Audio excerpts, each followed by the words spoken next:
You may be seated.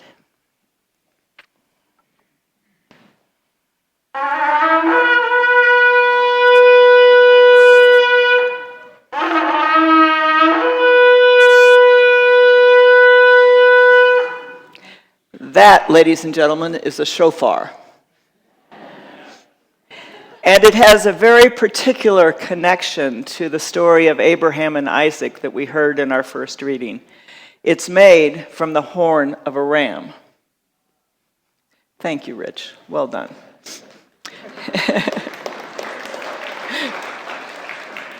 I swear that man puts up with so many things from me.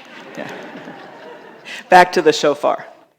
Every year at Rosh Hashanah, the Jewish New Year, the shofar is sounded in synagogues as a call to faithfulness, just as Abraham was faithful to God. It's used every year as a reminder of a story of a father who walked with his son toward the unimaginable on a mountain in the land of Moriah. So let's begin on that mountain, where God has asked Abraham to do the inconceivable. Take your son, your only son, Isaac, the one you love, and sacrifice him as a burnt offering. Abraham has already given up his homeland. He has already waited decades for this child.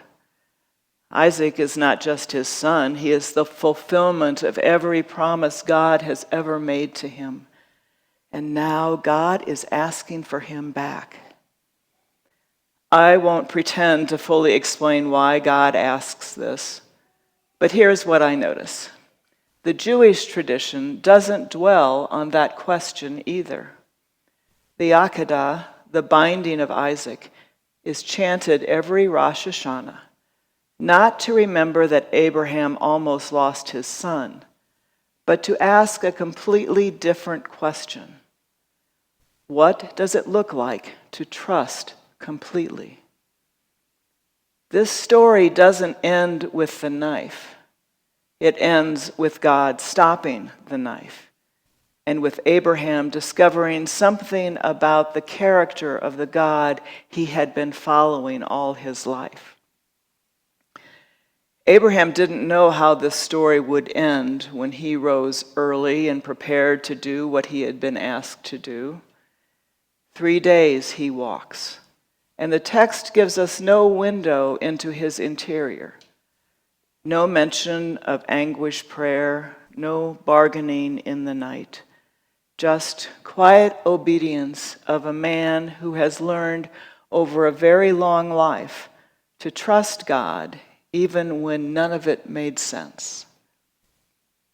On the third day, as they climb together, Isaac names the elephant in the room. Father, here is the wood and the fire, but where is the lamb? And Abraham answers, God will provide, my son. Abraham says this before he can see the ram in the thicket. He doesn't know how God is going to resolve this, but still, Abraham knows that God will provide. He has no evidence of that, no ram in sight, but Abraham has decided that God's character is more reliable than what he can see in front of him. And then, at the last possible moment, the angel calls out. Abraham looks up, and there is the ram. God has provided. Not early, not easily, but truly. Abraham names the mountain Yahweh Yireh, or as some translations render it, Jehovah Yireh, which can mean the Lord provides, but also it can mean in this place the Lord was seen. Both are true. The God who provides is the God who shows up. You've heard the phrase, denial is not just a river in Egypt. Well, Yahweh Yireh is not just a mountain in the ancient Near East.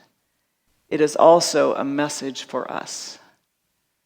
Most of us will never face what Abraham faced, but most of us know something about moving forward when you can't really see how things are going to be all right, about the great uncertainty of the 3 days between the command and the ram, when there is nothing to do but keep walking and trust that the God who sees you has not looked away.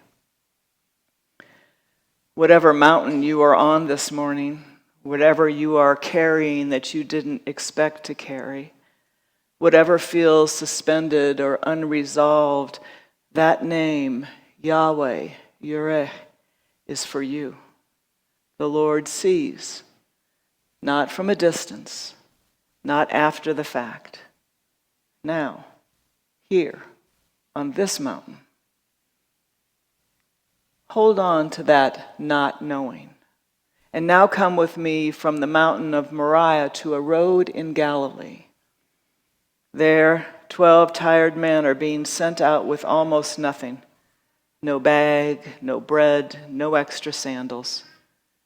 Jesus tells them the kingdom of heaven is at hand. And then he asks them to trust that someone along the way will receive them. Someone will open a door. Someone will offer supper. Someone will give what is needed. Before they leave, Jesus tells them how this is all going to work.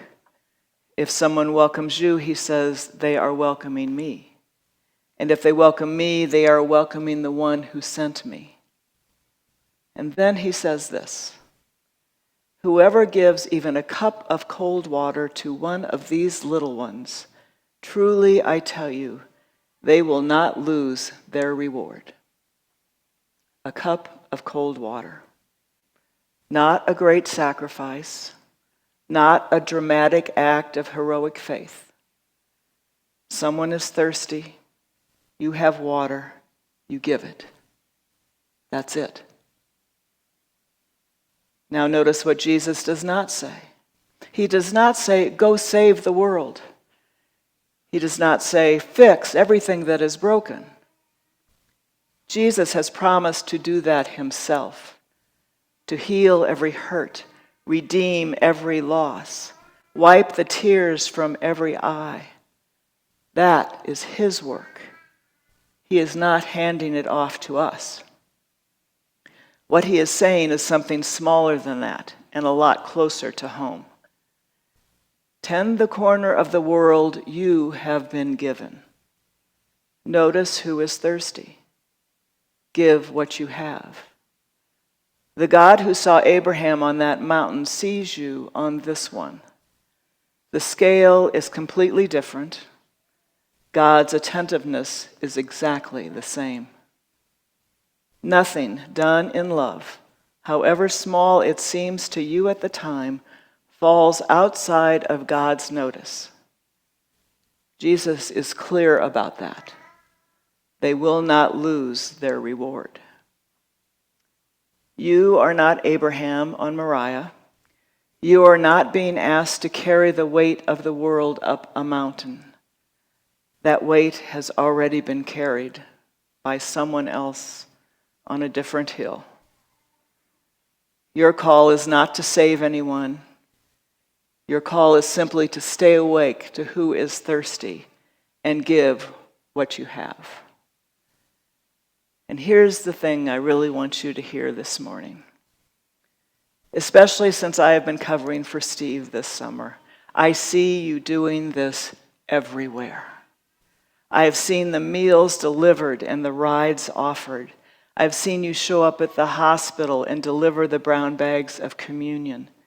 I have seen you make the phone call, send the card, pull the weeds, polish the brass, make the sandwiches, troubleshoot problems with the building and grounds, make the coffee, advocate for those without shelter, lead the groups, staff the shuttle. The list goes on and on and on.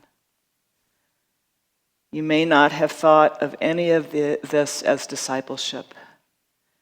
You may not have imagined God was paying particular attention, but Yahweh Yireh saw it. The God who sees is not watching to catch us failing, but to gather up every hidden act of love. All of it, every bit of it, seen, held, appreciated in ways you will never fully know. So, for each of you, for all of you, thanks be to God. Amen.